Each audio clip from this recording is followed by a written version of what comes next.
স্বাধীনতা বিরোধী জামাত সম্পর্কে বিএনপি মহাসচিব মির্জা ফখরুল ইসলাম আলমগীরের বক্তব্য অযৌক্তিক ও দ্বিচারিতাপূর্ণ বলে মন্তব্য করেছেন আওয়ামী লীগ সাধারণ সম্পাদক ওবায়দুল কাদের।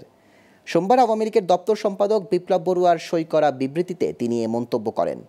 আওয়ামী লীগ সাধারণ সম্পাদক বলেন, ফখরুলের বক্তব্যে আবারও প্রমাণিত হয়েছে স্বাধীনতা বিরোধী জামাত সহ সাম্প্রদায়িক অপশক্তির সঙ্গে বিএনপির গভীর বন্ধন রয়েছে।